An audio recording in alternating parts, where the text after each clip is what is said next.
Assalamualaikum warahmatullahi wabarakatuh. Bismillahirrahmanirrahim. Alhamdulillahi ala ihsanih wa syukru lahu ala taufiqihi wa amtinanih. Asyhadu an la ilaha illallah wahdahu la syarika lah ta'ziman li sya'nih wa asyhadu anna Muhammadan abduhu wa rasuluhu ad-da'i ila ridwanih. Allahumma salli wa sallim ala Sayyidina Muhammadin wa ala alihi wa ashabihi wa ikhwanih. Allahumma inni as'aluka khairal mas'alati wa khairal du'ai wa khairal najah. Bapak Ibu kaum muslimin rahimani wa rahimakumullah, senantiasa marilah kita bersyukur. Tak terasa kita sudah tepat memasuki 20 Ramadan tahun 1441 Hijriah. Begitulah waktu jika sudah kita jalani, maka terasa begitu cepat ya. Oleh karenanya sepantasnya kita juga adu cepat dengan waktu itu sendiri agar kita menjadi para pemenang atas izin Allah Subhanahu wa taala. Terlebih bulan Ramadan memang bulan untuk bermusabaqah ya, bulan untuk beradu cepat dalam amal-amal ketaatan. Tidak sepantasnya kalau di bulan Ramadan kita masih bermalas-malas ya. Terlebih ketika kita sudah memasuki malam yang ke-20, di mana yang dicontohkan oleh baginda Nabi besar Muhammad sallallahu alaihi wasallam, bahkan juga diikuti oleh istri-istri beliau Rasulullah sallallahu alaihi wasallam, jika sudah memasuki malam yang ke-20 maka beliau mencontohkan untuk beriktikaf di masjid beliau, Masjid Nabawi, bersama para sahabat radhiyallahu anhum, dan juga diikuti oleh istri-istri beliau Rasulullah sallallahu alaihi wasallam. Oleh karenanya Bapak Ibu kaum muslimin muslimat yang dirahmati Allah Subhanahu wa taala, mari kita berupaya untuk mencontoh apa yang telah diteladankan oleh baginda Rasulullah sallallahu alaihi wasallam, diteladankan oleh para sahabat radhiyallahu anhum, agar di penghujung Ramadan kita lebih bermujahadah. Meskipun saya percaya bahwa mujahadah kita kaum muslimin muslimat ya, jangankan sudah memasuki di hampir penghujung Ramadan, bahkan awal Ramadan, bahkan 2 bulan sebelumnya ya, saat kita sudah memasuki bulan Rajab, saat kita sudah memasuki bulan Sya'ban, maka doa-doa yang masyhur diantaranya adalah Allahumma barik lana fi Rajab wa Sya'ban wa ballighna Ramadan. Doa ini adalah isyarat bahwa setiap muslim setiap kali hendak memasuki bulan Ramadan, bahkan sejak memasuki Rajab, Sya'ban, kita sudah bersungguh-sungguh untuk sambut Ramadan. Dan mengawali Ramadan kita sudah bermujahadah, dan di penghujung Ramadan 10 terakhirnya kita lebih meningkatkan mujahadah itu. Ya, di antara ya fungsinya adalah agar kita termasuk yang mendapatkan anugerah malam Lailatul Qadar, malam yang lebih baik dari 1000 bulan. Allahumma amin. Bapak Ibu kaum muslimin yang mudah-mudahan senantiasa dalam limpahan rahmat Allah Subhanahu wa taala, salawat dan salam juga mudah-mudahan senantiasa terlimpah kepada baginda Rasulullah sallallahu alaihi wasallam, kepada keluarganya, para sahabatnya, dan kaum muslimin muslimat yang setia untuk mengikuti sunnah-sunnah beliau sampai akhir zaman. Termasuk sudah saya sampaikan di depan tadi bahwa sunnah di penghujung 10 akhir Ramadan, di awal kita sudah mujahadah, di pertengahan kita lebih meningkatkan mujahadahnya, dan di 10 akhir Ramadan itu puncak mujahadah mestinya, ya. Oleh karenanya, ya, ini berkaitan dengan kekuatan iman. Dan mari kita kumpulkan energi spiritual kita, energi keimanan kita, diantaranya dengan spirit iktikaf. Ya tentu kalau berbicara iktikaf secara legal formal, ya, jumhur ulama menjelaskan bahwa iktikaf tentu harus memiliki minimal 2 syarat, ya. Syarat yang pertama adalah niat untuk taqarrub ilallah. Dan syarat yang kedua harus ditunaikan di dalam masjid-masjid Allah Subhanahu wa taala.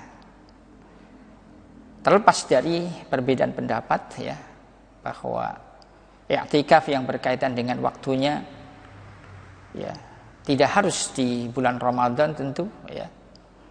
Ada juga i'tikaf yang biasa dilakukan oleh Rasulullah, terutama i'tikaf ba'da salat subuh hingga waktu syuruk, ya, di mana Nabi sallallahu alaihi wasallam bersabda, "Man shallal ghadata fi jama'atin summa jalasa wa yadhkurullaha azza wa jalla hatta tatlu'a asy-syams summa shalla rak'atan kanat lahu ka ajri hajjatin wa umratin tammah." Ini hadis yang cukup masyhur, ya, dan alhamdulillah, ya, hari-hari, ya, ini relatif hadis ini sudah sangat memasyarakat, ya. Artinya tradisi seseorang, ya, atau tradisi kaum muslimin setelah berjamaah subuh kemudian duduk membaca Al-Quran atau mengikuti kajian hingga waktu syuruk, kemudian disempurnakan dengan 2 rakaat. Alhamdulillah, saya kira sudah, ya, 3 atau 5 tahun yang lalu sudah mulai sangat biasa, sangat masyarakat. Ini juga bagian daripada i'tikaf yang bersifat bersifat longgar dari segi waktu, ya, tidak harus di bulan Ramadan. Di mana i'tikaf pada subuh hingga waktu syuruk, mau di bulan Ramadan atau di bulan yang lain selain Ramadan, maka keutamaannya dikatakan kanat lahu ka ajri hajjatin wa umrah. Tambah, bahwa pahalanya adalah sepadan dengan seseorang menunaikan ibadah haji, umrah. Tapi jangan lupa ditutup dengan 3 kata oleh Rasulullah, tamah, sempurna. Apatah lagi kalau dilakukannya di bulan Ramadan, ya.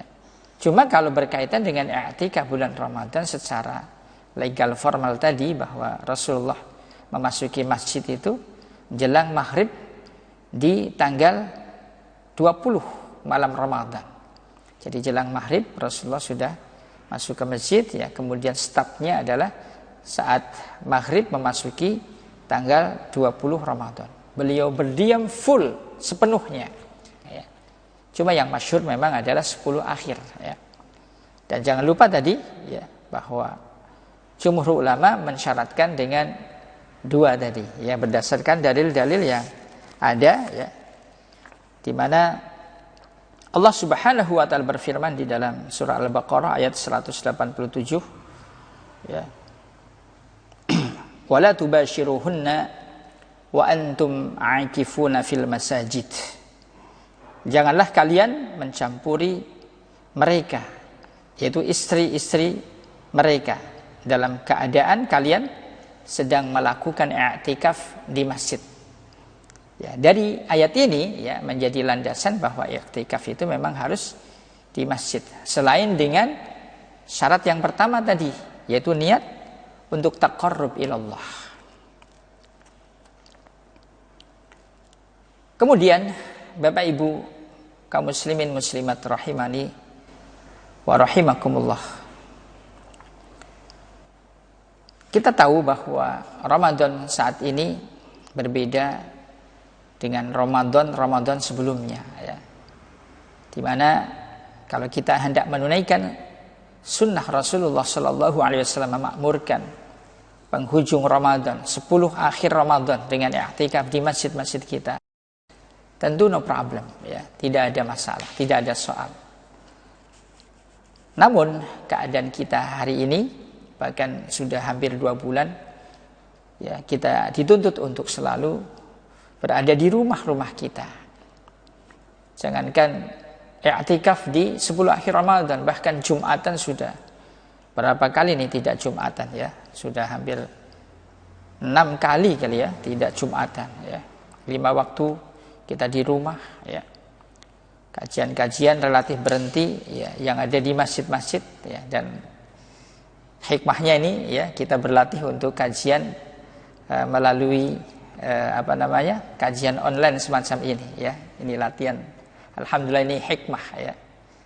Dan mudah-mudahan, ya, apapun yang terjadi, ya, cara pandang orang beriman adalah selalu menghadirkan nilai-nilai positif. Kita selalu mengambil peluang-peluang yang positif, ya. Termasuk kajian berkaitan dengan hukum i'tikaf, ya. Saat kita sedang dikepung dengan pandemi Corona 19 ini, ya. Di mana, ya, setelah digali dari pendapat-pendapat fuqaha, ya, ketika kita beribadah kepada Allah 5 waktu Jumat, bahkan nanti implikasinya juga termasuk sholat hari raya Idul Fitri, itu bagaimana, ya, termasuk i'tikaf ini yang sedang kita bicarakan, ya.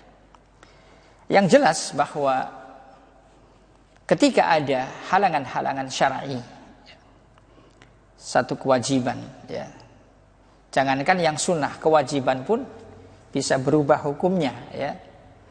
Ya, paling tidak teknis untuk menunaikannya itu bisa berubah, ya.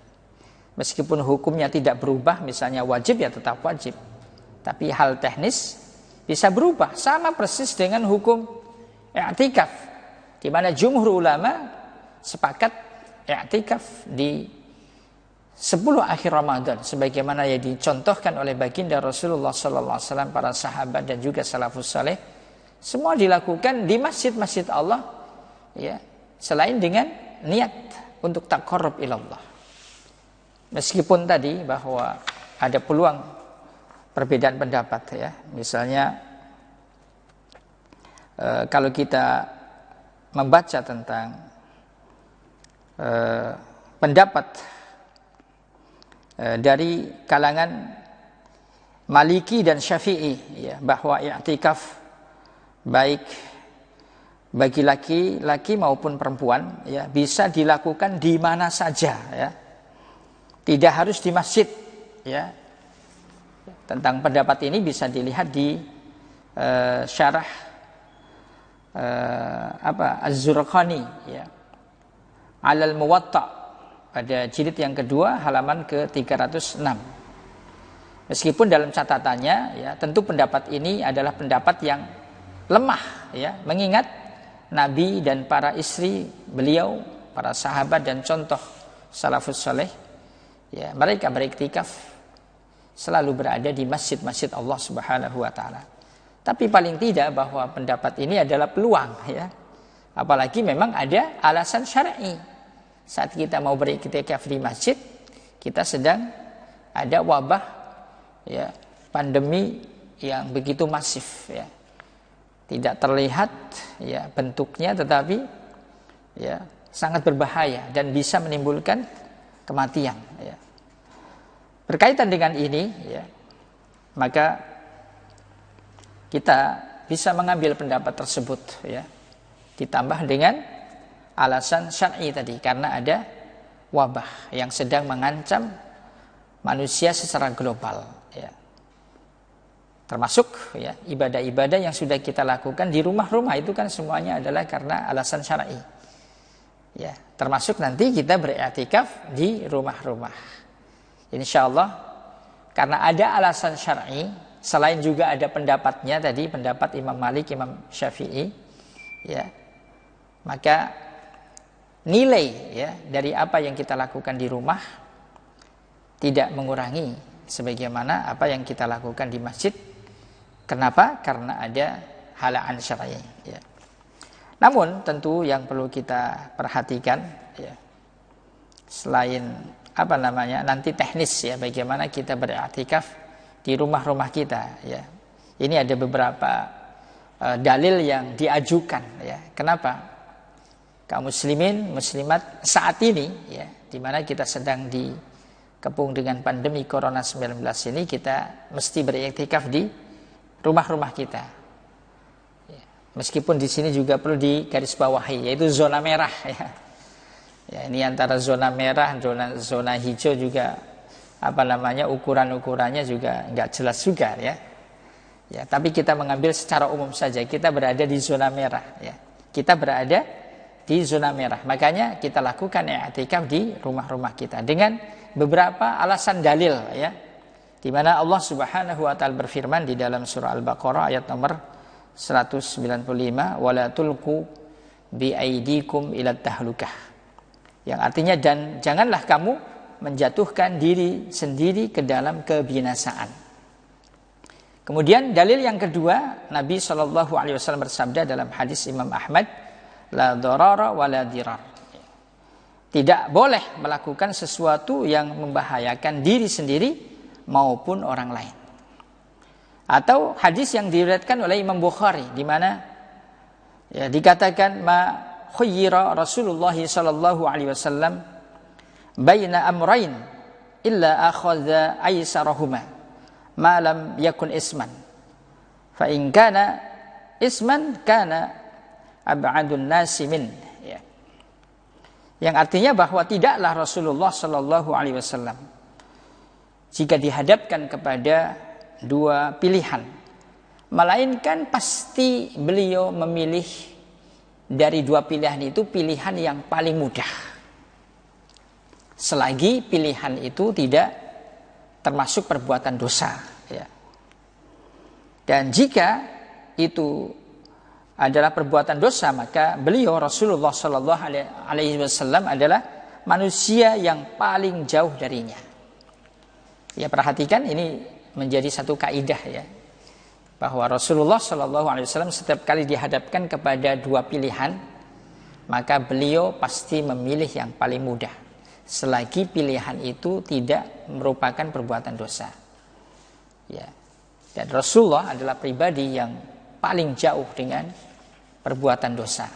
Ya, ini beberapa landasan syar'i bagaimana kita beriktikaf tetap berada di rumah-rumah kita dengan beberapa alasan tadi ya, yaitu surah Al-Baqarah ayat 195, wala tulqu bi aidikum ila tahlukah ya, kita dilarang menjatuhkan diri sendiri ke dalam kebinasaan. Kemudian yang kedua tadi la darara wala dirar, kita tidak boleh memberi bahaya atas diri kita sendiri maupun orang lain. Kemudian yang ketiga, diulangi lagi bahwa Rasulullah setiap kali dihadapkan kepada dua pilihan, beliau selalu memilih yang paling mudah dengan catatan pilihan itu tidak termasuk yang mengandung dosa. Bapak Ibu kaum muslimin, saudaraku seiman, rahimani wa rahimakumullah. Meskipun i'tikaf ya pada saat ini sampai di penghujung Ramadan ya, kita memilih kita lakukan di rumah-rumah kita, ada beberapa hal ya yang perlu untuk menjadi perhatian. Yang pertama, mari kita memasang niat serta tekad untuk beriktikaf seperti yang biasa dilakukan di tahun-tahun sebelumnya. Jadi berkaitan dengan niat, berkaitan dengan mujahadah, jangan dikurangi ya. Ya, artinya mentang-mentang kita tidak i'tikaf seperti tahun lalu di masjid, kemudian niat dan mujahadahnya menjadi kendor. Jangan dikurangi. Kalau bisa malahan lebih dikuatkan volumenya ya, karena boleh jadi lebih kondusif di rumah ya, lebih nyaman mungkin ya. Kalau kita mau ke belakang ya, tidak perlu ngantri dengan banyak orang, hanya dengan keluarga ya. Jadi jangan dilupakan, meskipun kita i'tikaf di rumah, niat perlu tetap tancapkan ke dalam hati dengan sungguh-sungguh, ya. Kenapa? Karena Rasulullah Shallallahu Alaihi Wasallam bersabda, niyatul mu'min khairun min amalihi. Ya, ini dalilnya. Jangan lupa bahwa niat seorang mukmin itu lebih baik dari amalannya. Subhanallah. Ya, ternyata niat itu punya nilai yang cukup tinggi di sisi Allah Subhanahu Wa Taala. Atau dalam hadis yang lain yang masyhur, Nabi Shallallahu Alaihi Wasallam, ya, hadis dalam riwayat Imam Muslim, Nabi mengatakan, man hamma bihasanatin falam ya'malha katabahallahu indahu hasanatan kamilah. Seorang mukmin yang berniat kebaikan, meskipun niat itu belum dilakukan, maka catatan di sisi Allah itu sudah sempurna. Ya. Dan kalau niat itu sudah ditunaikan, maka catatannya asyra hasanatin. Ya. 10 kebaikan, bahkan bisa menjadi 700 kebaikan, bahkan ila ad'afin katsirah. Ini pentingnya satu amalan yang baik dengan landasan niat karena Allah. Karena niatnya saja itu sudah lebih baik dari amalannya. Niatnya itu sudah dicatat sebagai amalan yang sempurna meskipun belum dilakukan. Nah, saat niat sudah dilakukan, catatannya menjadi berlipat ganda. Terlebih amalan-amalan di bulan Ramadan ini, ya. Kemudian yang kedua, ya, agar kita menetapkan satu ruang, ya, atau lokasi khusus, ya. Misalnya ada yang memilih ruang tamu, ya, ada yang memilih ruang tengah atau ruang mana. Jadi ibaratnya kita membatasi ruang itu seakan-akan sebagai lokasi masjid untuk kita beriktikaf, ya. Jadi kita tetap di situ, tidur dan seterusnya, kita keluar dari lokasi itu hanya untuk keperluan ke belakang, ya. Jadi silahkan Bapak Ibu kaum muslimin muslimat, kalau kita hendak beriktikaf, kita memilih satu ruang khusus yang ada di rumah-rumah kita. Silahkan mau memilih kamar yang mana, ruang yang mana, dan kita fokus di situ bersama keluarga, ya. Ini yang dianjurkan oleh para ulama, ya. Kemudian yang ketiga, ya, tentu, ya, i'tikaf itu spiritnya adalah peningkatan ibadah, ya. Bukan hanya sekadar duduk-duduk, ngantuk-ngantuk, apalagi tidur-tiduran, ya. Bukan, ya. Meskipun tidur boleh, ya. Tapi pastikan bahwa i'tikaf yang kita lakukan meskipun di rumah, ya, kita penuhi dengan berbagai jadwal-jadwal, ya, ibadah kita kepada Allah Subhanahu Wa Taala. Ya, mulai dari tilawatul Quran, ya, zikir maksurat pagi petang, ya. Atau mungkin ada yang di jadwal kultum, ya. Kultum ba'da subuh siapa ayahnya, kultum ba'da duha mungkin anak pertama, ya, anak laki-laki pertama, dan seterusnya. Silahkan. Jadi spiritnya persis seperti kita melakukan i'tikaf di masjid, ya. Jangan lupa niatnya, mujahadahnya, kemudian kita memilih, ya, satu ruang khusus, lokasi khusus yang kita, ya, ada di rumah kita. Kemudian yang ketiga tadi, isi dari kegiatan i'tikaf itu dengan berbagai amalan-amalan yang utama, tilawatul Quran, zikir, wirid, ya, membaca istighfar, ya, dan berbagai ibadah-ibadah yang dianjurkan, ya. Baik Bapak Ibu kaum muslimin rahimani wa rahimakumullah, ya. Kemudian berkaitan dengan di penghujung Ramadan, ya, tidak bisa dipisah dengan kegiatan sholat Id, ya.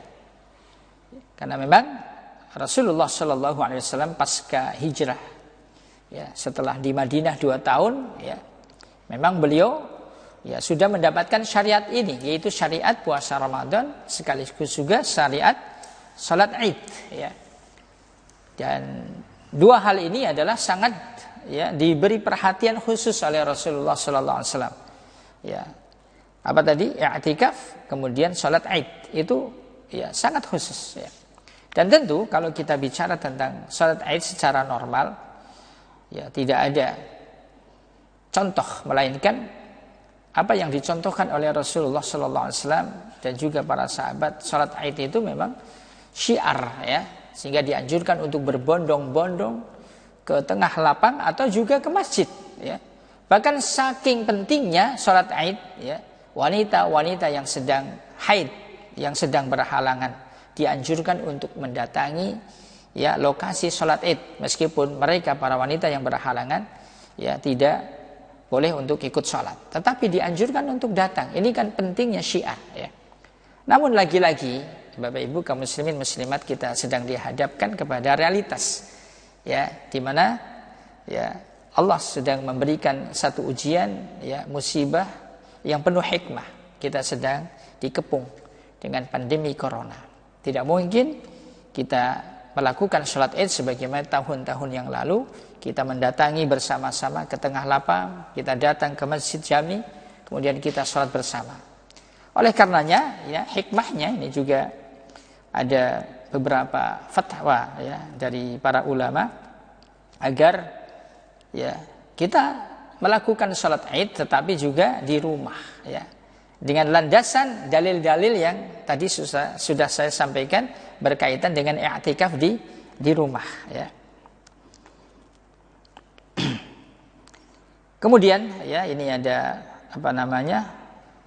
satu ungkapan dari Said Sabiq rahimahullah, ya, di mana beliau mengatakan dalam fiqh sunnahnya, ya, pada jilid yang pertama pada halaman ke 321, ya, bahwa sholat Id sah dilakukan oleh pria, wanita, musafir, mereka mukim, ya, baik secara berjamaah maupun sendiri, baik di masjid, di rumah atau di lapangan, ya.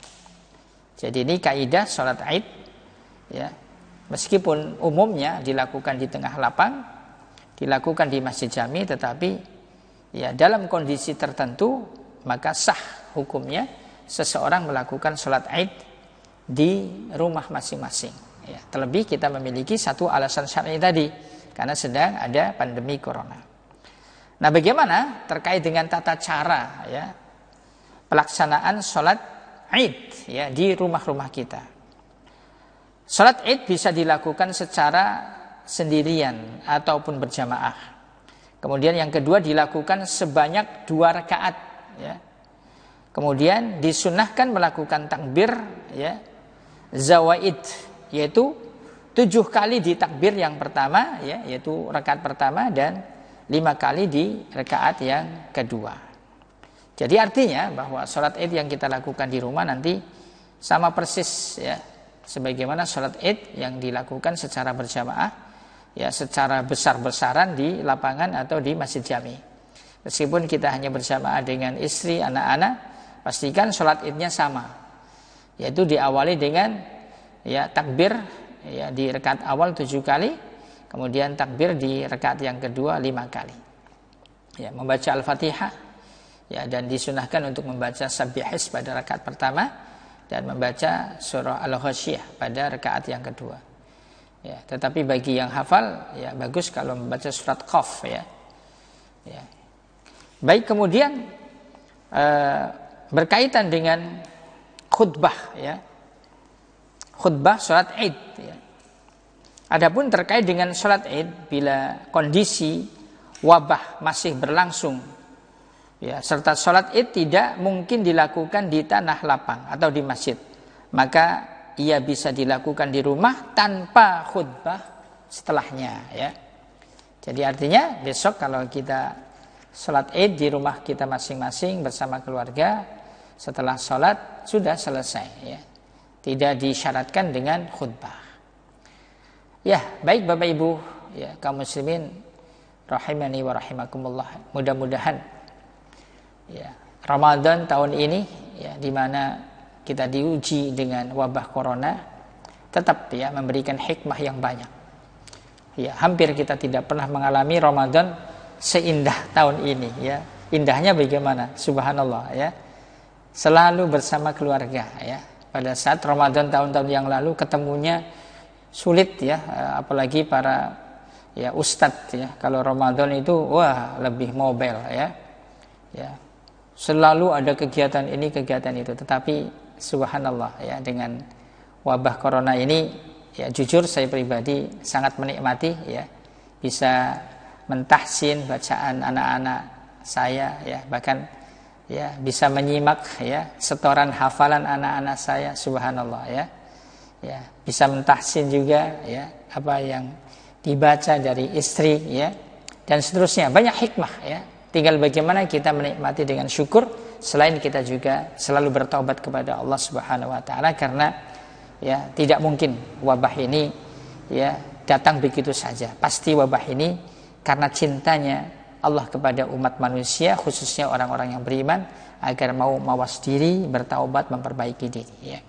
Dengan ini semua ya kita berharap mudah-mudahan wabah corona segera berlalu dan kita kembali kepada hari-hari normal, dan kita bisa melakukan aktivitas sebagaimana hari-hari yang lalu ya. Yang bekerja bisa bekerja kembali, anak-anak bisa sekolah kembali, yang di pesantren bisa kembali ke pesantren. Allahumma amin ya. Dan mudah-mudahan dengan aktivitas Ramadan tahun ini kita bersungguh-sungguh menjadi sebab Allah menurunkan maghfirah atas diri kita, menurunkan rahmat. Dan yang paling penting adalah saat nanti kita kembali kepada Allah, kita diizinkan untuk memasuki babur rayyan, Masya Allah ya, pintu surga rayyan. Amin ya rabbal alamin. Mohon maaf atas segala kekurangannya. Subhanakallahumma wa bihamdika asyhadu an la ilaha illa anta astaghfiruka wa atubu ilaik. Wassalamualaikum warahmatullahi wabarakatuh.